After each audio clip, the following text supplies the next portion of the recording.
Hey everybody, DGN here. Originally, I wasn't going to do this video, but because I'm still working on the next beta video for Pokemon Gold and Silver, which is coming out this month, I thought I might as well, share with you guys what I've added to the collection, which happened, during April. So basically, these are all the games and one more accessory that I got all throughout April. Let's start with the first one on the list. Pokemon Heart Gold, the Japanese version. I imported it actually from Italy, and I'm not gonna lie, the seller said it was brand new, and you know what, he pretty much lied to me, or he didn't know that it was used. I'm gonna assume that he lied to me because when I opened up the game, which I was gonna do anyways, the game was played for 96 hours. That is not brand new. That's not even like new.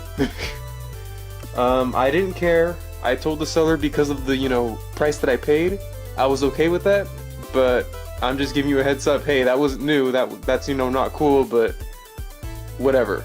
I was gonna play the game anyways, so as long as it works, as long as it's complete, which it was, I'm happy. I got it for a good deal, so nothing really to complain about. If anything, I just had to replace the Pokewalker battery, but I had them lying around anyways. The one accessory I got was a controller.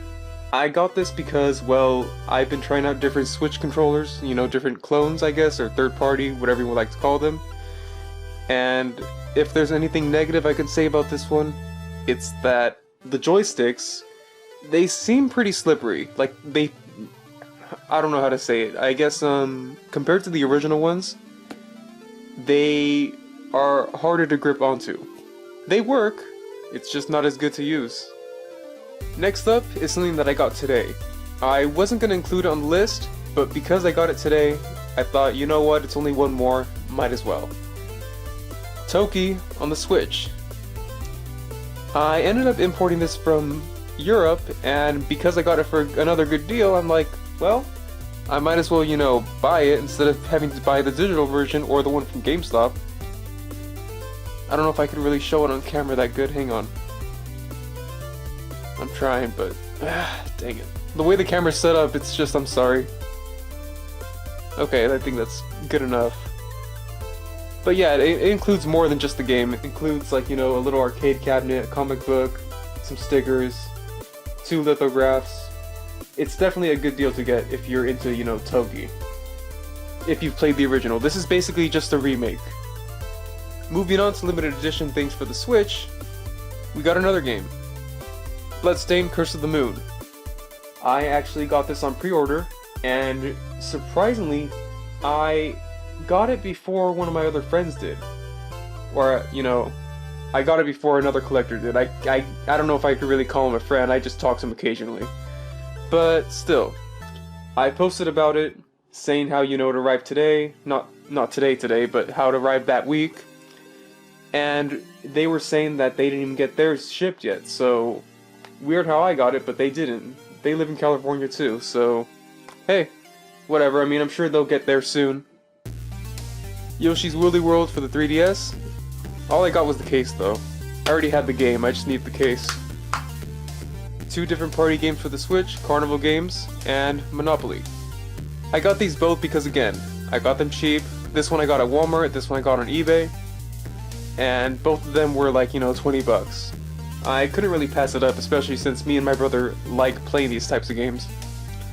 I'm not gonna lie though, Carnival Games really isn't the best. They did fix things in their update, and that's the one thing that people were complaining about, how it takes too many tickets to unlock the minigames, and when I updated the game, it only took like, 25 tickets to unlock each game, which is good, because you can unlock the games pretty easily now.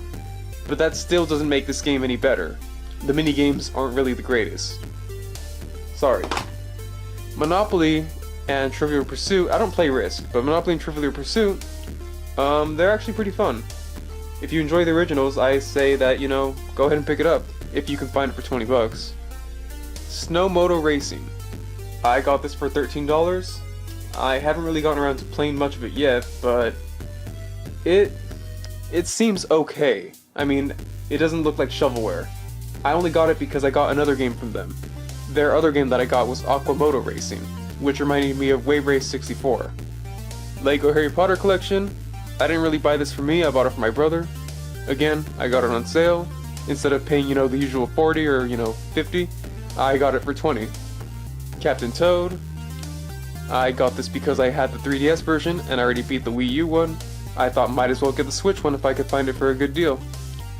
I'm pretty happy with it. If anything, I do enjoy this one more than the Wii U because now me and my brother can play it, 2-player. They added co-op and me and my brother have been having fun with it. We haven't beaten the game yet, but we're still having fun playing it. Pokemon Let's Go Eevee.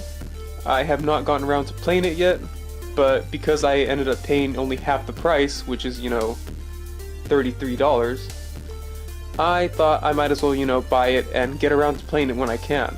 I wasn't going to pay $60 because I'm not a fan of Pokemon Go. It just never appealed to me. But because I got this game, again, cheap, I thought might as well give it a try. New Super Mario Bros. U Deluxe and Yoshi's Crafted World. I ended up getting these both for 100 total, and the only reason why I got them both for 100 total instead of, waiting for the price to lower down was because, in the end, I did save $10 each, but I got them from the same seller, and I got them on OfferUp, so I thought, you know what, might as well. And last for the Switch is Super Mario Party. I got this because my brother wanted it. I actually got this from a seller in the United States, even though, it's a German copy. And it does play in English, so that's good. I only paid 40 for it, so I already saved 20 bucks on this game. Alright, let's move on to the DS. First up, Carnival games on the DS. Wasn't expensive at all. I think maybe 5 or 6 bucks. Was it worth it? You know what? It's okay. It was definitely worth the 5-6 bucks that it was. It's not the best game out there. It's not even the greatest. It's not even... I can't even say it's worth $10, but you know what? It's still a decent game. We'll put it at that. The Legendary Starfy. I ended up getting this one because, well, I found out that...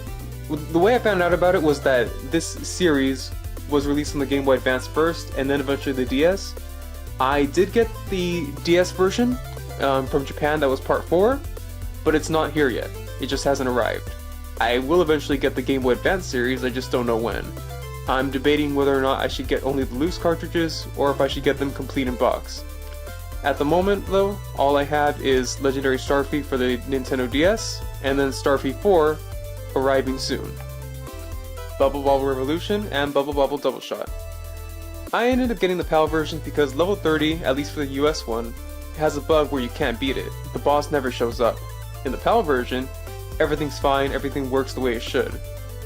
I really don't know the exact reason as to why the boss never shows up, but from what I remember, it's because they were messing with the code or messing with the software of the game, and because of that, they just made some kind of programming error to where the boss, I guess, never appeared. If it wasn't for that, then everything would have been fine. But because of that, they acknowledged the bug, and then from there, they sent out fixed copies if you provided proof of purchase. Bubble Bobble Double Shot is just a game that I wanted to try out. I got these from the same seller, so you know what, he gave me a deal.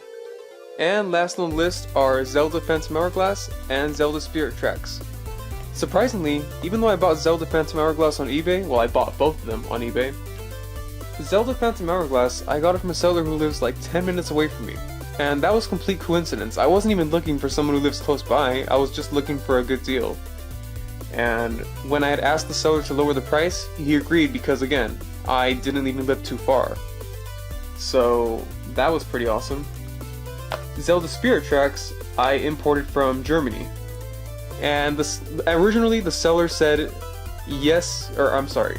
Originally, the seller had the listing to where he couldn't ship it worldwide, but when I messaged him and asked if he could, ship it to me in California, he said, yeah, that's fine, just pay the shipping, which I agreed to because in the end, the game was complete and authentic. I got these as PAL version because, again, I wanted to make sure that they were authentic, and the bootleggers out there, they usually make bootlegs of US copies only. They don't bother with Japanese or US. They don't bother with Japanese or European. So, knowing that these were going to be PAL versions, I knew immediately right away that they would be authentic. That about wraps up the April, collection video. If you guys want to see more videos like this, just let me know, and I'll continue making them throughout each month, just showing what I get each time. This has been DGN, and I'll see you guys next time. Thank you, bye bye.